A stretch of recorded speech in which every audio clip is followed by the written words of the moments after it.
ascenseur demeure changé de position. Le Morning Dance Nation Radio avec Franck Cara. Et si on réveillait une star?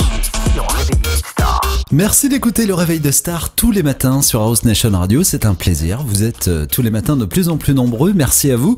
Et ce matin, je vous propose un Réveil de Star absolument exceptionnel, avec un sportif handisport de renom, une personne qui a une volonté d'en faire. Ce matin, c'est un plaisir.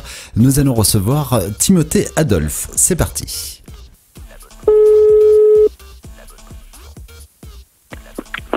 Allô Timothée, où la petite voix du matin? Est-ce que je te réveille Timothée? Ouais. Bonjour, merci d'être avec nous ce matin sur House Nation Radio pour le Réveil de Star. Timothée, je te propose un petit café et on va parler ensemble de ton parcours et de ton actualité. Merci d'être là en tout cas.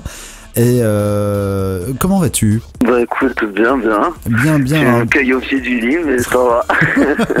C'est ça le principe du Réveil de Star. Dis-moi Timothée, pour commencer à parler de toi, j'aimerais préciser que tu viens des Yvelines. Tu as passé toute ton enfance là-bas? C'est ça, une grande partie. J'ai grandi du côté de Guyancourt jusqu'à mes 11 ans. J'ai déménagé ensuite du côté de Bois d'Arcy.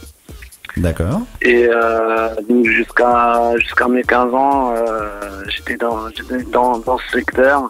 Et je suis quelqu'un qui bouge beaucoup. À mes 15 ans, j'ai poursuivi mes études du côté d'Angers, en fait. Alors, tout à l'heure, j'ai précisé en faisant la préparation et le début du Réveil de Star, j'ai précisé que tu es un sportif de renom handisport.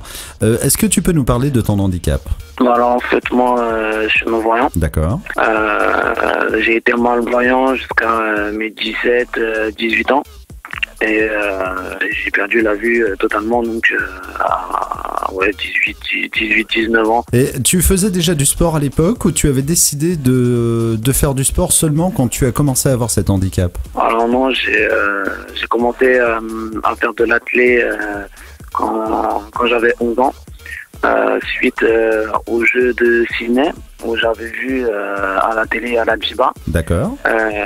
Qui est une pointure internationale du 400 mètres. Et c'est ça qui t'a motivé en fait? Ça m'a motivé et puis on est dans un pays où malheureusement il y a un gros manque d'informations au niveau de l'handicap et de voir à la Dji au jeu de Sydney, voilà, ça donne un peu aussi d'espoir. Ça veut dire que soi-même, nous, on peut faire des choses, on peut faire du sport et en plus à haut niveau. Et pour les parents, c'est aussi un soulagement. Du coup, après les Jeux de Sydney, moi, je me suis rendu avec mes parents à l'association, à la fête des associations. Et il y a Willy, l'entraîneur du club de Guyancourt, qui me disait en fait qu'il lui connaissait pas du tout le monde de l'handicap, mais qui était à 100% partant pour le projet. D'accord. Et du coup, il a mis les moyens en place pour que je puisse faire de l'athlète. Donc j'étais malvoyant, c'est-à-dire que je voyais que de l'œil gauche à ce moment-là. Je voyais à peine un 20e, donc c'est très peu, mais ça me suffisait. Ouais, ça fait court. Ça me suffisait pour faire du basket de rue, pour faire de l'athlète, pour faire du roller, faire du vélo. Donc c'était un 20e que j'exploitais très bien. Et donc voilà, je concourais en valide. J'ai fait 3e du saut en longueur à cette époque-là des Yvelines en valide. Suite au déménagement, j'ai pas eu la chance de retrouver un club qui voulait accueillir un handisport. Et du coup, j'ai dû mettre l'athlète entre parenthèses pendant quelques temps. À mon arrivée à Angers, en fait, j'ai voulu reprendre l'athlète. Et vu que ma vue baissait, il a fallu que je fasse appel à un guide. Et la réponse qu'on m'a faite à Angers, ça a été tout simplement on n'a pas de temps à perdre avec un aveugle. Oh, c'est dur ça. Donc ça, tu l'as vécu comment à ce moment-là? Très mal parce que c'est 15 ans, comme tout le monde le sait, on est rebelle. On est dans la crise d'adolescence. Hein. Donc très mal parce que c'était un moment où ma vue baissait et on ne l'accepte pas forcément au début. j'étais quelqu'un qui voulait faire du sport, qui voulait vraiment bouger et se prendre un stop comme ça, ça fait toujours mal. C'est une grosse claque. Alors, comment se fait-il qu'en 2005, à partir de là, tu as commencé à intégrer l'équipe de Torbal d'Angers? Et là, ça a été une très très belle carrière et puis c'est pas prêt de s'arrêter. Alors, qu'est-ce qui a fait justement qu'on a pu t'ouvrir les portes du Torbal d'Angers? En fait, j'ai pas lâché l'affaire, je voulais faire du sport. Et donc, j'étais déjà attiré par le basket depuis mon plus jeune âge, depuis 5-6 ans, quand je regardais Michael Jordan et à la télé, la fameuse époque des Bulls. C'est clair. En fait, vu que je pouvais pas faire du basket en club à cause des risques par rapport à mes yeux, c'était une frustration aussi. Et quand on m'a proposé le Torbal, qui était un sport co, c'est vrai que c'est un sport où il n'y a pas d'équivalent en valide, mais moi j'ai trouvé mon compte. Donc c'est vrai, j'ai commencé en remplaçant, j'étais le minot de l'équipe. Et tu t'es trouvé très très vite titulaire, puis capitaine de l'équipe. C'est ça. Donc après une saison, j'ai fait une superbe Coupe de France où ça a été un peu la révélation entre guillemets. Et du coup, c'est vrai qu'après, j'ai trouvé une place de titulaire assez rapidement. Et j'étais appelé en présélection en équipe de France en 2008. D'accord. Il n'y a pas eu de suite, simplement pas cause de problème de niveau, mais parce que l'État, en octobre 2008, a supprimé les équipes de France de Torbal. Parce que le Torbal n'était pas un sport paralympique et il a été décidé de supprimer toutes les équipes de France qui n'étaient pas paralympiques pour privilégier les sports qui l'étaient. Du coup, j'ai eu un petit moment de remise en question. Est-ce que ça valait la peine de continuer? Parce que ce qui m'intéressait, c'était aussi de monter dans le niveau.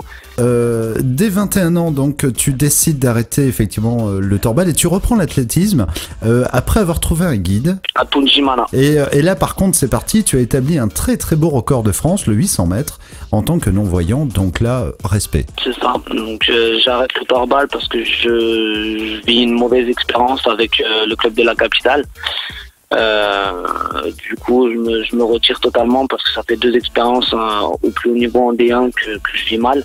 Du coup, j'ai la chance en même temps de reprendre l'athlé et Artemon me trouve un guide. Donc effectivement, au bout de 3 mois, je bats le record de France du 800 mètres. Bravo. Merci. À la base, je suis plus en ma tête de 400. Et donc je suis au championnat de France, je fais quelques médailles en espoir et en élite. Et en avril 2011, tu fais une rencontre absolument génialissime qui a duré pendant pas mal de temps. C'est la rencontre de Thomas Humbert, avec qui il y a eu, c'est pareil, il y a eu une certaine affinité. Tu avais besoin d'un guide. Alors, il faut quand même expliquer pour les gens qui nous écoutent. En fait, un guide, c'est quelqu'un qui court avec toi, accroché à la main. Donc, tous les deux, vous avez un fil qui vous rattache l'un à l'autre. Et en fait, tu as besoin de quelqu'un qui court avec toi pour te guider tout au long du circuit. Sauf que cette personne-là doit avoir un niveau, on va dire, quelque peu supérieur au tien pour pouvoir te suivre. C'est ça, tout à fait. Et c'est le problème quand on arrive à un certain niveau, parce que vu que le guide doit être toujours meilleur que l'athlète, il y a un moment où pour trouver des guides, ça devient compliqué, parce que ça veut dire que eux, sur le plan personnel, ils peuvent espérer faire quelque chose, en fait, une carrière.